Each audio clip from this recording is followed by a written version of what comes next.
Descobri que meu marido usava nosso carro, que eu pagava as prestações sozinha para buscar a sirigaita da amante dele. Instalei um rastreador e enviei a localização em tempo real para a família inteira dele via grupo de WhatsApp. Minha sogra foi a primeira a chegar. Mãe, o pai tá indo buscar aquela tia de novo. Sofia falou isso olhando pela janela da sala, com a mesma naturalidade de quem comenta que vai chover. Sabe aquele momento em que o mundo para, mas só para você? Foi exatamente assim. Eu estava lavando louça, mãos cheias de espuma de detergente, e de repente senti meu estômago virar do avesso. Não pela traição em si. Essa eu já conhecia fazia 3 meses, desde que encontrei aquele recibo amassado de motel no bolso da calça jeans dele. O que me matou foi perceber que minha filha de 7 anos tinha normalizado aquilo. Ela via o pai sair com o Gol vermelho que eu pagava as prestações sozinha fazia 6 meses, buscar a mulher que destruía nossa família e achava que aquilo era normal. Como se fosse tipo, sei lá, buscar pão na padaria. Meu filho Miguel entrou na sala naquele momento, fones de ouvido pendurados no pescoço, aquela cara de quem acabou de acordar mesmo sendo 6 da tarde. Ele volta às 9, né, mãe? Como de costume. Como de costume. As palavras ecoaram na minha cabeça, enquanto eu continuava esfregando o mesmo prato pela 3ª vez, olhando a água escorrer pelo ralo. Meu filho de 12 anos também sabia. E pior, tinha horário mapeado. Naquela noite, enquanto Otávio dormia no sofá, fingindo que estava cansado demais para subir para o quarto, peguei meu celular e digitei no Google: rastreador GPS para carro. O dedo pairou sobre a tecla Enter por uns bons 30 segundos. Mas sabe aquela sensação de que você ainda não está pronta? Que precisa de mais um empurrãozinho do destino para fazer a merda toda explodir? Então, ainda não era o momento, mas estava chegando. 6 meses antes aquela tia de novo, que mudou tudo, eu estava sentada nessa mesma mesa da cozinha, num domingo de manhã ensolarado, desses que te enganam. Otávio tinha feito panquecas. Ele sempre fazia panquecas no domingo. Era tipo o ritual sagrado dele de bom marido. O cheiro de canela e café fresco preenchia a casa toda. E eu até pensei, nossa, que sortuda eu sou. Sortuda. Eu, que pegava 2 ônibus todo santo dia para trabalhar na clínica odontológica do centro, enquanto ele tinha oficina própria. Amor, preciso conversar uma coisa, ele disse com aquele tom sério que faz seu coração dar uma paradinha. Achei que fosse algo grave, tipo doença, ou que a mãe dele tinha piorado. Mas não. Tá meio apertado esse mês na oficina, sabe como é? Você consegue assumir a prestação do carro sozinha por um tempo? Só até eu me recuperar, prometo. Eu hesitei exatos 3 segundos. 3 segundos. Sabe por quê? Porque durante 15 anos de casamento, toda vez que eu dizia não pra alguma coisa, vinha aquela vozinha na minha cabeça. Esposa boa apoia o marido. Esposa boa. Como se existisse um manual de instruções e eu tivesse decorado cada página. Tudo bem, amor. A gente se ajuda, né? As palavras saíram da minha boca no piloto automático. Na segunda-feira seguinte, cancelei a manicure quinzenal que era meu único luxo. R$ 45 que agora iam pro carro. Dispensei a faxineira, R$ 120 economizados. Passei a levar marmita no pote de sorvete vazio em vez de comer na padaria perto da clínica. E Otávio? Continuou com a cervejinha de sexta, a camisa nova para trabalhar bem vestido e o tal do happy hour com o pessoal da empresa toda semana. Mas tudo bem, né? Porque a gente se ajuda. Esposa boa sempre se ajusta. Descobri num dia comum de terça-feira, daqueles que você acha que nada vai acontecer. Estava separando roupa para lavar, aquela pilha infinita que se multiplica sozinha, quando senti um papel amassado no bolso da calça jeans dele. Puxei sem pensar muito. Motel Recanto, suíte luxo, R$ 120. A data, quinta-feira da semana passada. A mesma quinta que ele tinha dito que ia buscar peça para o carro de um cliente. Sabe aquele momento em que você senta no chão porque as pernas simplesmente não te seguram mais? Sentei ali mesmo, no chão frio da área de serviço, com o recibo na mão e o som da máquina de lavar rodando no fundo. A primeira reação foi meio ridícula, confesso. Deve ser engano, pode ser recibo de algum cliente que deixou no carro. A gente se engana sozinha com uma facilidade impressionante quando a verdade dói demais, sabia? Mas eu não sou boba. Ou melhor, decidi parar de ser naquele exato momento. No sábado seguinte, enquanto Otávio jogava bola com o Miguel no campinho do bairro, fui até a garagem revisar o carro. E lá estava, um brinco de argola dourada enfiado entre o banco e o console, fios de cabelo loiro e comprido no encosto. Os meus são curtos e castanhos. E um recibo do Outback de R$ 187. R$ 187. O mesmo valor que eu tinha economizado comprando frango em vez de carne o mês inteiro. Peguei uma caixinha vazia de Buscopan que tinha na gaveta do banheiro e guardei tudo ali dentro. O recibo do motel, o brinco, uma foto do extrato do cartão. Escondi no fundo da minha gaveta de sutiãs, onde eu sabia que ele nunca ia mexer. E sabe o que foi mais bizarro? Continuei fazendo janta, lavando roupa dele, sorrindo quando ele me beijava. Porque eu tinha descoberto algo poderoso. Ele não sabia que eu sabia, e isso me dava controle. Pela primeira vez em 15 anos, eu tinha algum poder nessa relação. Passou um mês inteiro entre eu descobrir e ele finalmente me dar o empurrão que faltava. Um mês onde eu virei tipo detetive caseira, mapeando cada movimento. Toda quinta-feira, sem falhar, das 2 da tarde às 5, o Gol sumia. Ele voltava cheirando diferente. Não era perfume dele, era doce demais, enjoativo. E tinha começado a tomar banho antes de jantar, coisa que nunca fez na vida. Homem que chega sujo de graxa e vai direto para a mesa? Esse é o Otávio que eu conhecia. Homem que corre para o chuveiro antes de cumprimentar os filhos? Esse tinha segredo. Até que numa quinta-feira de noite, ele chegou em casa com aquele sorriso nervoso que eu já conhecia bem. Sempre fazia isso quando ia pedir alguma coisa. Adri, preciso falar com você. Congelei com a faca na mão, cortando cebola para refogado. Era agora? Ia pedir divórcio? Meu coração disparou. Vou precisar do carro no final de semana. Surgiu um bico em Guarujá, pintura de um galpão. São 2 dias, mas o cara vai pagar R$ 1.500. Tá difícil, você sabe. Olhei nos olhos dele e vi. A piscadinha rápida do olho direito que ele sempre fazia quando mentia, a mão coçando a nuca, o excesso de detalhes que ninguém tinha pedido. 15 anos de casamento te ensinam a ler uma pessoa melhor que qualquer polígrafo. Ia responder quando o celular vibrou na mesa. Mensagem da Patrícia, minha cunhada. Cunhada, o Otávio te falou do churrasco aqui domingo? Aniversário do seu Zé que faleceu, a dona Lourdes está cobrando presença de todo mundo. Olhei para ele. Ele tinha esquecido de mencionar o churrasco. Ou melhor, não tinha esquecido nada. Simplesmente ia estar em Guarujá, com ela. Tudo bem, amor, eu disse, com o sorriso mais doce que consegui fabricar. A gente precisa do dinheiro mesmo. E naquela noite, enquanto ele roncava no sofá, abri o Google e digitei: rastreador GPS preço. R$ 89,90. Menos de R$ 100 para a verdade. Parecia barato demais. Na sexta-feira, usei minha hora de almoço para ir até aquela loja de eletrônicos na rua Marechal Deodoro, no centro de São Bernardo. Sabe aquelas lojinhas meio apertadas, com um monte de cabo pendurado no teto e cheiro de plástico novo? O vendedor era um rapaz novinho, uns 25 anos, com aquela empolgação de quem adora tecnologia. Como funciona isso? Perguntei, fingindo que era para segurança mesmo. É simples demais. A senhora conecta aqui na entrada OBD do carro, fica escondidinho embaixo do painel. O aparelho atualiza a localização a cada 30 segundos e a senhora acompanha tudo pelo aplicativo no celular. É tipo o Uber, sabe? Aquele pontinho se mexendo no mapa. R$ 89,90 no débito.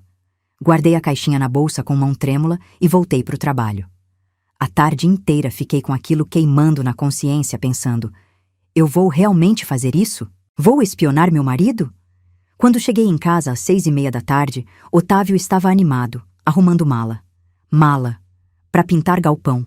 Jeans velho, 2 camisetas, cueca limpa, desodorante bom. Aquele que ele só usava em ocasiões especiais. Fiz janta, ajudei Sofia com lição de casa, dei boa noite no Miguel. 10 horas da noite, Otávio no chuveiro. Eu desci para a garagem com a caixinha do rastreador. O coração batendo tão forte que achei que ele ia ouvir lá de cima. Abri a porta do motorista, me abaixei, localizei aquela entrada que o menino tinha me mostrado. Parecia tipo um conector de videogame, sabe? 3 segundos. Uma luzinha verde piscou. Empurrei o aparelho para dentro. Ficou invisível. Subi correndo, entrei no quarto, baixei o aplicativo. Gol Otávio. O mapa carregou. Um pontinho azul piscando certinho na nossa garagem. Rua das Acácias, 432. Funcionava. Deitei na cama ao lado dele, que já dormia feito uma pedra. Eu olhando pro teto, ele roncando baixinho. Amanhã eu ia saber de tudo. E pela primeira vez em muito tempo, quem estava no controle era eu. 6h47 da manhã de sábado. Otávio me acordou com um beijo na testa, daqueles beijos de tchau amor, vou trabalhar, que costumava me derreter antes. Agora só me dava náusea. Volta logo, tá? Sussurrei, com a voz ainda rouca de sono. Vou morrer de saudade. Ele sorriu aquele sorriso que eu conhecia de cor. Também vou, amor. Ouvi o barulho da porta da garagem, o motor do Gol ligando, o portão abrindo. Contei até 10. Peguei o celular. Abri o aplicativo. O pontinho vermelho começou a se mover. Velocidade: 45 km/h. Direção: Avenida Senador Vergueiro. Sentei na cama, coração na garganta. Ele deveria pegar a rodovia Imigrantes para ir para Guarujá, sul, praia. Mas o pontinho virou para outro lado, Anchieta. Direção: Praia Grande. Não era Guarujá. A primeira mentira desmoronando ali, em tempo real, naquele mapinha do celular. Desci, fiz café, sentei no sofá. Sofia ainda dormindo, Miguel também. Eram só eu e aquele pontinho vermelho se movendo pela tela. 7h03. Pegou Anchieta Sul. 7h28. Entrou em Cubatão. 8h12. Chegou em Praia Grande. Eu anotando tudo no bloco de notas do celular como uma louca, tipo 8h15. Parou no posto. Abasteceu. 8h23. Seguindo pela SP 055. E então, 9h23 da manhã, o pontinho parou. Cliquei no local. O Google Maps carregou aquela fotinho do Street View.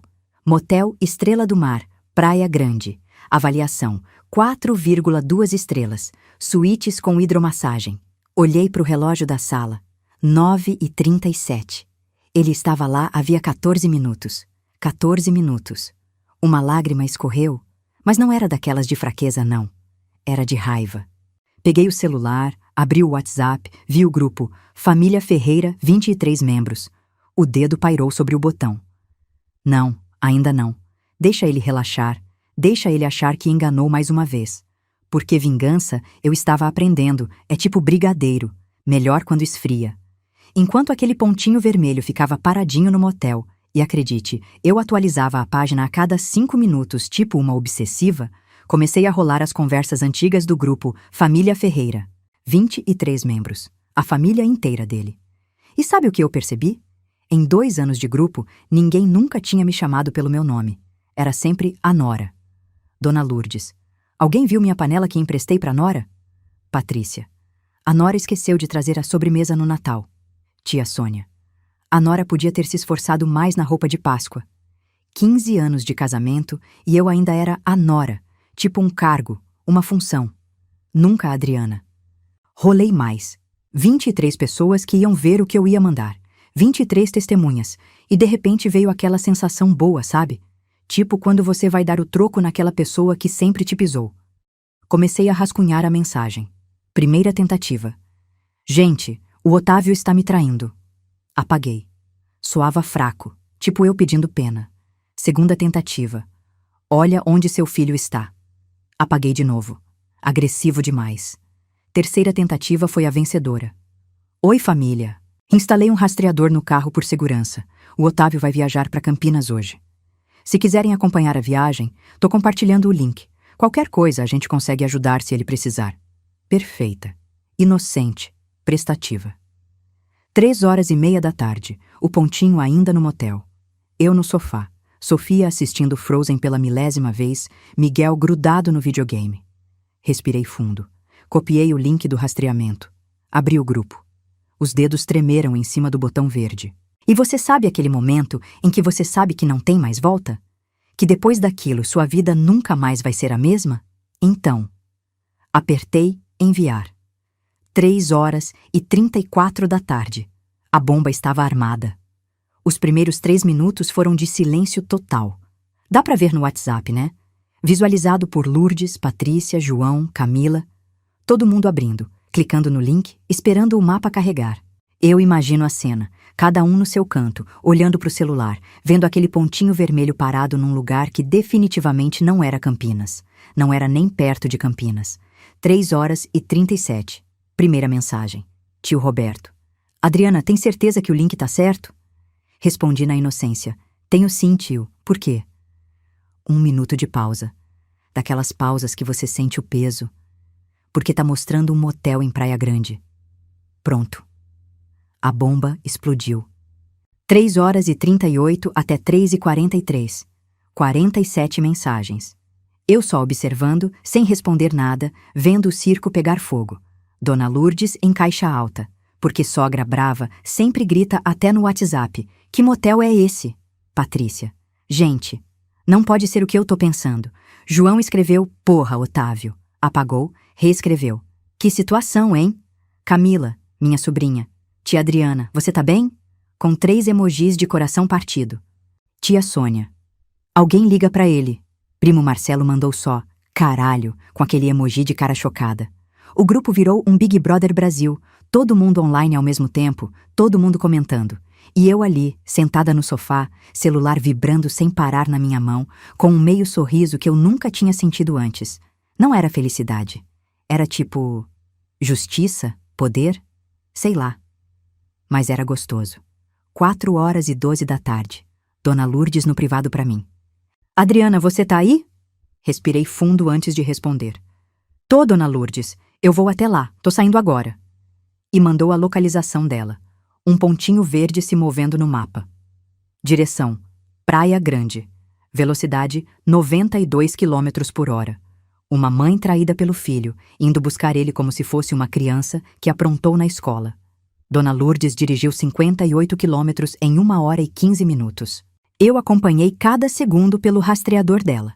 Porque sim, ela também tinha mandado a localização no grupo, e agora éramos tipo uma novela ao vivo. 5h32 da tarde. O pontinho verde dela parou bem ao lado do pontinho vermelho do Gol. Motel Estrela do Mar. Ela tirou uma foto do estacionamento e mandou no grupo. O Gol vermelho, placa FJX 4827, estacionado na vaga 14. O mesmo carro que ela tinha ajudado a escolher 4 anos atrás, quando a gente ainda era família feliz de comercial de margarina. Achei, foi tudo que ela escreveu. 2 palavras, mas dava para sentir a temperatura delas queimando a tela do celular. O grupo tinha parado de comentar.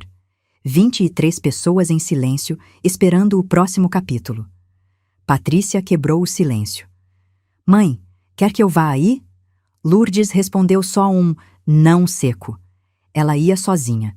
E tinha algo de assustador nisso, sabe? Tipo aqueles filmes de vingança onde a pessoa fica calminha, quietinha, mas você sabe que vai dar merda. 5h41 da tarde. Entrei na recepção, quarto 14. O gerente deve ter tentado impedir, claro. Mas quem conhece Dona Lourdes sabe. Ex-professora de matemática, 67 anos, 1,58 m de pura determinação. Quando ela decide uma coisa, nem o Papa segura. Imagino ela marchando pelo corredor daquele motel vagabundo, chinelo de dedo batendo no chão, bolsa no ombro, porta 14, térrea, cortina fechada, luz acesa por dentro, som de televisão ligada. Ela bateu. 3 batidas secas. Toque, toque, toque. Do outro lado, silêncio de quem não esperava a visita. E então a porta se abriu. Otávio abriu esperando ser a camareira, sei lá, pedindo para trocar toalha. Ele tava de roupão branco daqueles ordinários de motel, cabelo molhado, chinelo de dedo do próprio motel. A cara dele quando viu quem era? Não tem preço. Juro que pagaria ingresso para ver de novo. Empalideceu na hora. Literalmente ficou branco tipo papel sulfite. Mãe! Saiu num fio de voz, quase inaudível. Como você...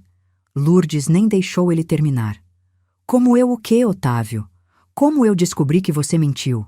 Que disse que ia trabalhar em Guarujá e tá aqui nesse motel vagabundo? A voz dela saiu baixa, controlada. O pior tipo de raiva. Aquela que não grita, mas corta mais que faca. Foi quando a Jéssica apareceu atrás dele, saindo do banheiro de toalha, cabelo pingando, 28 anos loira, o estereótipo completo. Ela olhou para Lourdes. Lourdes olhou para ela e simplesmente ignorou a menina como se fosse uma mosca na parede. Pega suas coisas, agora. A ordem veio seca, sem margem para negociação. Mãe, deixa eu explicar. Otávio tentou, voz tremendo. Agora. Voz de professora. Aquela voz que fez gerações de alunos ficarem em silêncio absoluto. Otávio obedeceu. Claro que obedeceu. Quando você tem 44 anos, mas sua mãe usa aquele tom, você vira criança de novo. Começou a enfiar roupa dentro da mochila. Cueca, camiseta, calça jeans, as mãos tremendo.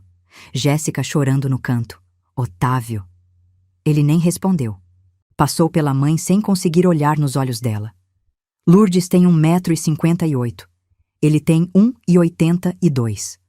Mas naquele corredor estreito de motel vagabundo, ela parecia gigante e ele parecia formiga. A porta fechou atrás deles. E eu, do sofá da minha casa, 58 quilômetros de distância, vi os 2 pontinhos no mapa começarem a se mover juntos. Verde e vermelho. Mãe e filho. Voltando. Enquanto tudo isso acontecia em Praia Grande, eu estava aqui em casa vendo o grupo explodir pela segunda vez. Só que agora não era especulação. Era confirmação. Lourdes mandou uma foto. Otávio saindo do quarto, cabeça baixa, mochila nas costas, ela marchando na frente tipo guarda prisional. João. Caralho! Camila. Tia, você é uma guerreira. Patrícia. Bem feito pra esse filho da puta. Tia Sônia, sempre preocupada com a reputação. Gente, vamos ter calma, a família não precisa saber de tudo isso. Já era tarde, tia Sônia. 23 pessoas sabiam. E 23 pessoas iam comentar. Notícia em cidade do ABC se espalha mais rápido que fofoca de portaria de prédio. Amanhã, a rua inteira ia saber. Na segunda, a oficina dele ia saber. Na terça, o bairro inteiro ia saber. Mas sabe qual foi a melhor parte? Todo mundo me chamou pelo meu nome. Não era mais a Nora. Era Adriana. Adriana, você tá bem? Adriana, precisa de alguma coisa? Adriana, você é forte, viu? Lágrimas desceram. Não vou mentir. Mas não eram lágrimas de dor. Eram de alívio? Validação? Porque pela primeira vez em 15 anos, eu não estava louca. Eu não tinha inventado nada. Eu não estava exagerando. 23 pessoas viram. 23 testemunhas. Miguel entrou na sala naquele momento, fone no ouvido. Mãe, por que você tá chorando? Sequei rápido, abracei ele. Tô bem, filho, só cansada. Mentira, eu tava ótima. 8h23 da noite, celular tocou. Otávio, não atendi. Ligou de novo. De novo, 7 vezes. Não atendi nenhuma. 8h47, campainha da porta. Era ele, com a mãe do lado, pedindo para entrar. E pela primeira vez em 15 anos de casamento, eu disse não. 8h47 da noite. A campainha tocou e meu coração deu aquele pulo, sabe? Mesmo sabendo que era ele, mesmo tendo me preparado mentalmente, o corpo trai a gente. Sofia e Miguel estavam comigo na sala. A gente tinha pedido pizza, daquelas congeladas da Sadia que você enfia no forno e reza para ficar boa. É o pai. Sofia pulou do sofá. Miguel olhou para mim, esperando. Levantei, respirei fundo tipo mergulhador antes de pular e fui até a porta. Abri só uma fresta, correntinha presa. Do outro lado, Otávio com a mochila nas costas, olhos vermelhos e inchados, e Dona Lourdes ao lado dele com uma expressão que eu nunca tinha visto naquele rosto. Era tipo, solidariedade? Cumplicidade? Adriana, eu preciso entrar. A gente precisa conversar. Ele começou, voz rouca. Olhei para ele, para aquele homem que dormiu do meu lado por 15 anos, e disse, não. Como assim não? Essa é minha casa. A voz dele subiu um tom, aquela indignação masculina de quem não está acostumado a ouvir não. Era, não é mais. Minha voz saiu firme, e eu mesma me assustei com a firmeza dela. Amor, deixa eu explicar. Foi um erro. Eu sei que eu errei, eu te amo, você sabe disso.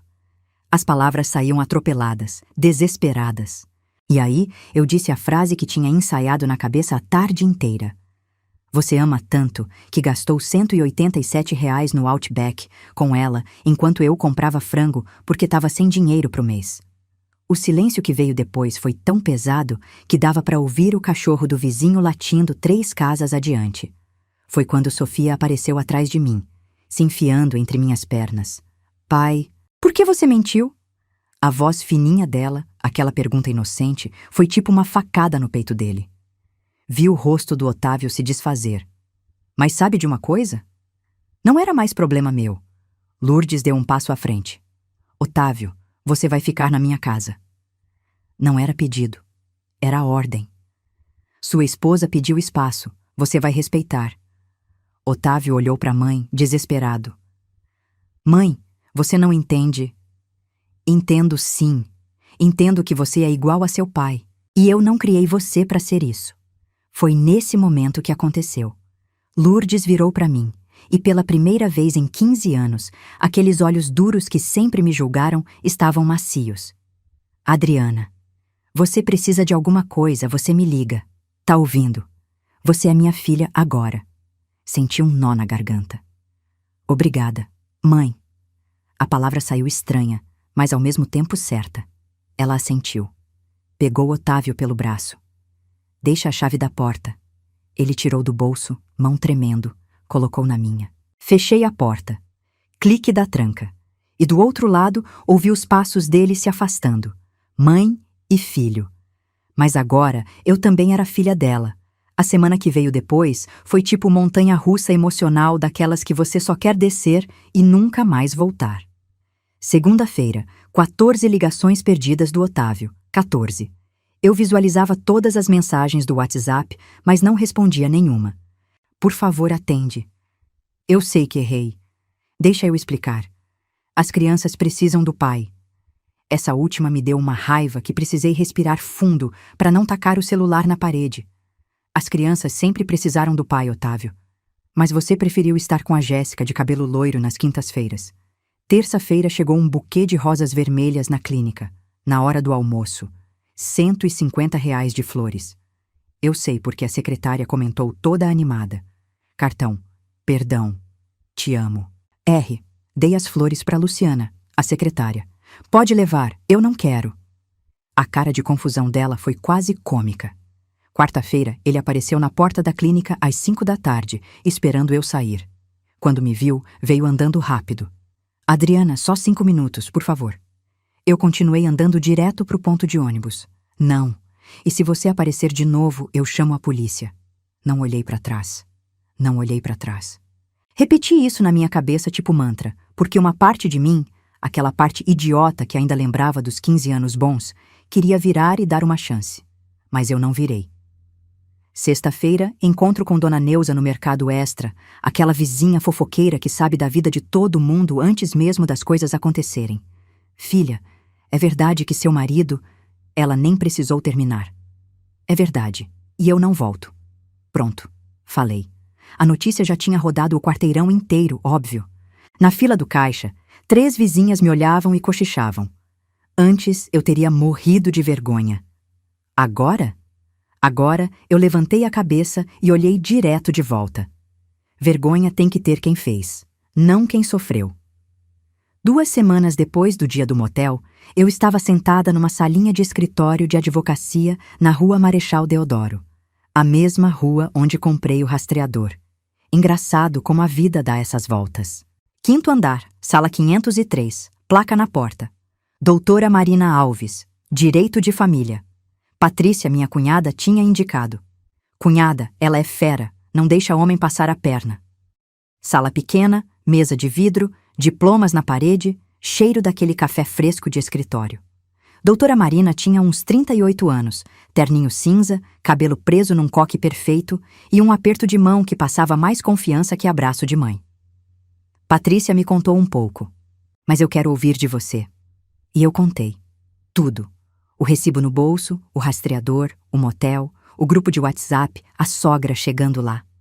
Ela ia anotando, mas em certo ponto parou de escrever e só me olhou. Você é foda, sabia? Vindo de uma advogada de terninho, aquilo soou tipo elogio do ano. O carro está em nome de quem? Marina perguntou, folheando uns papéis que eu tinha levado. Meu? Só meu. E quem paga a prestação? Eu, sozinha. Há 9 meses.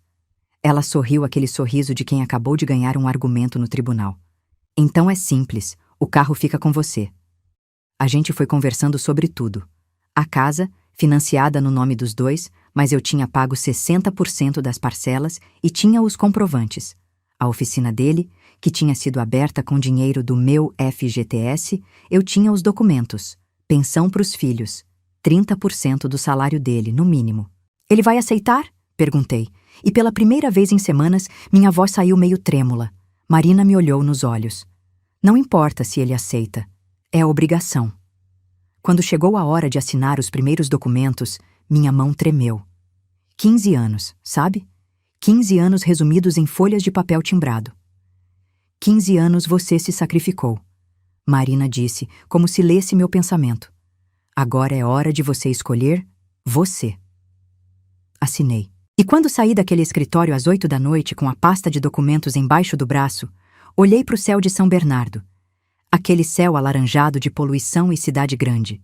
E pela primeira vez pensei, eu vou ficar bem. Quinta-feira, 10h30 da manhã. Otávio recebeu a citação na oficina. Eu sei porque o João, meu cunhado, me mandou mensagem. Cunhada, um cara de terno acabou de sair da oficina do Otávio. Acho que era oficial de justiça. Imaginei a cena.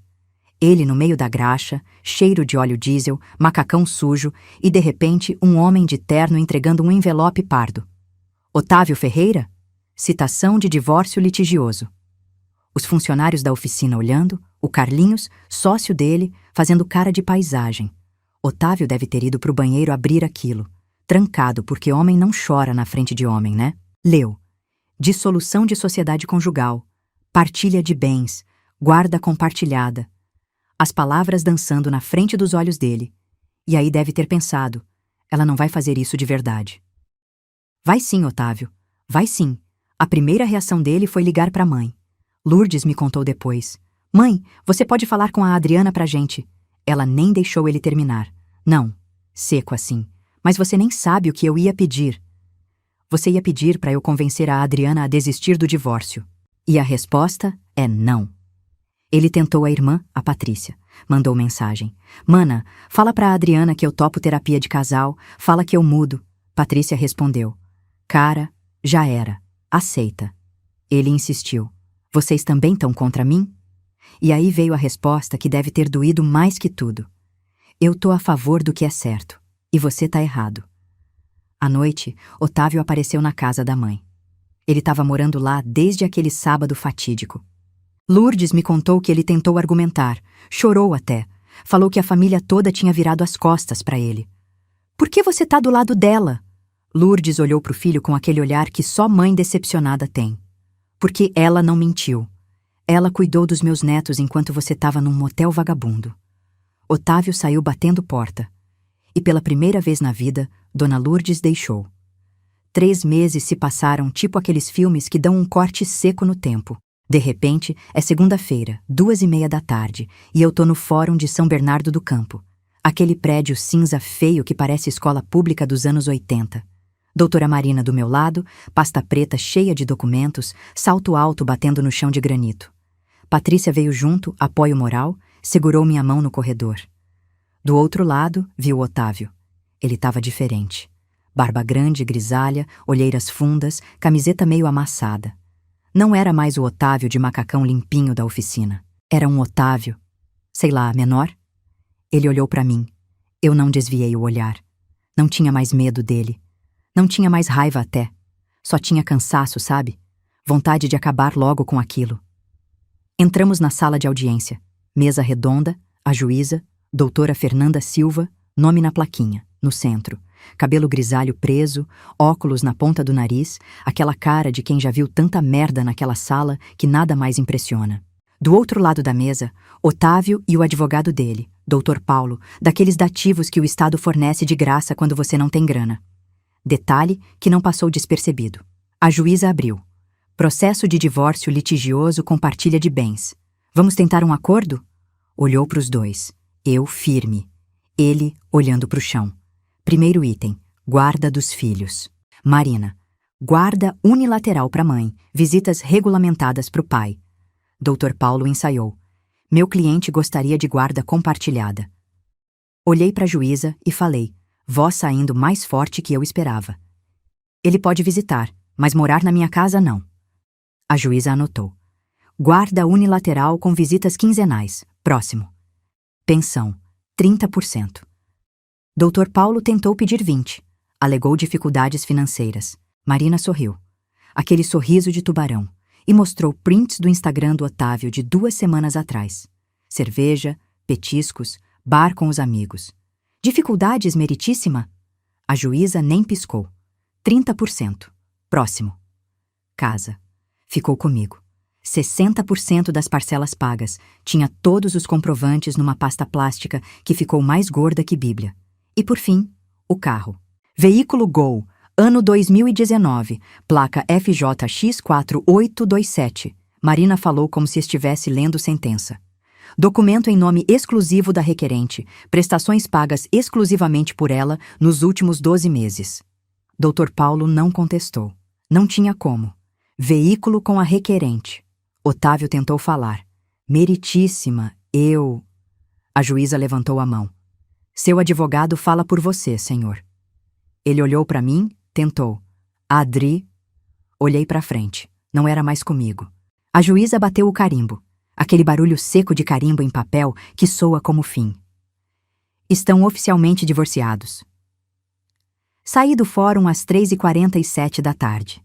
Patrícia me abraçou no corredor, chorando mais que eu. Otávio tentou se aproximar na porta. Adriana, espera! Marina se colocou na frente tipo segurança de balada. Sem contato. Qualquer comunicação via advogados. Ele parou. Ficou lá, parado no meio do corredor, enquanto eu descia a escada. Não olhei para trás. Juro que não olhei.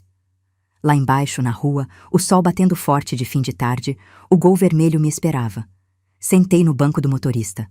Banco que já não cheirava mais a perfume dele, só a aromatizante de lavanda que eu tinha colocado. Chave na ignição. Motor ligou. E eu dirigi para casa com a certeza de que aquele carro, aquela casa, aquela vida eram meus. Mas sabe o que eu descobri nos meses seguintes? Que símbolo tem peso. E aquele Gol carregava peso demais. Cada vez que eu sentava nele, lembrava. O motel, a traição, o rastreador. Precisava de algo novo. 9 meses depois do divórcio, eu estava no Extra comprando coisa pro almoço de domingo. Sabe aquele momento zen de escolher tomate, apertar para ver se tá maduro? Fingir que você entende de hortifruti? Então, carrinho cheio. Arroz, feijão, carne pro Miguel que virou um poço sem fundo, iogurte da Sofia, aquelas coisinhas de casa. E de repente, alguém atrás de mim. Oi, Adri! A voz eu reconheci na hora. Aquela voz que dormiu do meu lado por 15 anos, que disse eu te amo 1000 vezes, que mentiu outras 1000. Virei. Otávio, barba mais aparada que da última vez, mas ainda com aquele ar de quem a vida não tratou bem. Camiseta meio desbotada, carrinho com miojo, cerveja, pão de forma. O carrinho de homem sozinho que não sabe cozinhar. Oi, respondi. Simples assim, sem drama. Como você tá? Ele perguntou, e dava para ver que era pergunta de verdade, não só de educação. Bem, e você? Vou levando. Trabalho tá difícil. Silêncio daqueles constrangedores de elevador. Ele olhou pro meu carrinho, cheio. Pro dele, vazio. Como tá o Miguel? E a Sofia? Bem, Miguel entrou pro time de futebol da escola. Sofia tirou 9 em matemática. Ele sorriu triste. Ela sempre foi boa com números. E aí veio aquilo que eu sabia que ia vir uma hora. Eu sinto falta de você, deles, da nossa vida. Respirei fundo. Olhei bem nos olhos dele. Você fez suas escolhas, Otávio. Não tinha raiva na minha voz, nem mágoa, só verdade. Eu não sou mais aquela mulher que esperava você valorizar, que se sacrificava achando que você ia perceber. Eu aprendi que eu tenho que me valorizar. Ele abriu a boca para falar, mas eu já tinha pegado meu carrinho. Cuida da saúde. E fui pro caixa. Deixei ele lá, parado entre os tomates e as alfaces, com o carrinho de homem solitário. E sabe o que eu senti? Nada. Absolutamente nada. E isso, descobri, era libertação. 1 ano e 2 meses depois do divórcio, recebi mensagem da Lourdes num domingo de manhã. Adriana, vem tomar café aqui em casa hoje? Hesitei. Mas aquela mulher tinha virado tipo minha aliada improvável, então aceitei. Vou sim, mãe. 3 da tarde eu estava na porta da casa dela. Aquela casa antiga de esquina, azulejos portugueses na frente, portão de ferro pintado de verde. Cheiro de bolo de fubá vindo de dentro. Ela abriu a porta. Entra, filha. Sala com sofá de crochê, mesa de tampo de vidro, aquelas coisinhas de casa de vó. Café passado na hora, bolo cortado, tudo arrumadinho. A gente conversou de coisas leves primeiro. Miguel no futebol, Sofia querendo fazer balé, meu trabalho, mas dava para sentir que tinha algo não dito pairando no ar. Adriana, eu preciso te pedir uma coisa. Lourdes quebrou o gelo, xícara tremendo um pouco na mão. O quê? Perdão. Silêncio. Daqueles que você ouve a geladeira zumbindo na cozinha. Eu fui injusta com você. Durante anos eu critiquei. A comida, a casa, seu jeito de ser mãe. Mas você sempre foi boa esposa, boa mãe, boa mulher. Foi meu filho que não soube valorizar.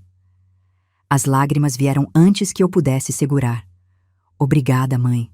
Eu sempre me senti insuficiente, como se nunca fosse boa o bastante para essa família. Lourdes levantou, veio até mim, me abraçou. Ela cheirava a talco e bolo de fubá, cheiro de mãe de verdade. Sabe por que eu fiquei do seu lado naquele dia? Ela sussurrou. Porque meu marido me traiu, igual o Otávio fez com você. Eu aguentei 30 anos. Achei que era obrigação de esposa. Quando vi você dizendo não, vi a mulher que eu queria ter sido. A gente chorou abraçada ali, na sala com sofá de crochê, enquanto o café esfriava na mesa. 2 gerações de mulheres. 2 histórias parecidas, mas uma com final diferente. Você sempre foi mais filha que ele foi filho, ela disse quando a gente se soltou. E continua sendo. Saí de lá com um pedaço de bolo embrulhado, pros meus netos, e a certeza de que família não é só sangue, é quem escolhe ficar. 18 meses depois do dia do motel, 1 ano e meio. Parece pouco quando você escreve assim, mas juro que parece uma vida inteira quando você vive. Eu tô aqui, sentada no sofá. O mesmo sofá onde tudo começou naquele mãe, o pai vai buscar aquela tia de novo. Mas é tipo outro universo. Cabelo mais curto agora, corte moderno que eu sempre quis fazer, mas Otávio achava muito ousado. Passei em concurso do Hospital das Clínicas. Salário, 3.800. 1.400 a mais que antes. Quitei as dívidas do cartão, voltei a fazer unha, comprei roupa nova. E tem um cara, o Marcelo, enfermeiro do hospital. A gente saiu 6 vezes. Ele não conheceu as crianças ainda. Não tenho pressa. Não é amor daqueles de filme. É leve, respeitoso. E sabe de uma coisa? Leve é bom, leve é gostoso. Leve não machuca. Miguel tem 13 agora, time de futebol da escola, continua com fones no ouvido 24/7. Vai na casa do pai quinzenalmente, mas não dorme lá. Escolha dele. Sofia, 8 anos, faz balete, tem uma melhor amiga nova chamada Letícia. Ainda pergunta do pai, mas menos. Otávio paga a pensão em dia. Tem que pagar, né, se não vai preso. Pega os filhos sim, leva no shopping, essas coisas. Mas ele nunca se recuperou totalmente. João me contou. Perdeu 40% dos clientes da oficina. Cidade pequena, todo mundo fica sabendo. Mora sozinho num apartamento alugado pequeno. E eu? Eu tô aqui, 10 da noite de um sábado, Miguel e Sofia dormindo nos quartos, olhando o celular. Tem um ícone que eu não abro faz 3 meses. O aplicativo do rastreador. Clico. Pontinho azul piscando. Rua das Acácias, 432. Minha casa. Meu Gol prata 2015 na garagem. Vendi o Gol, comprei outro, sem memórias ruins. Olho aquele pontinho azul piscando e lembro. O dia que instalei no Gol, mãos tremendo. O dia que compartilhei no grupo, coração acelerado. O dia que vi Otávio saindo do motel nas costas da mãe dele.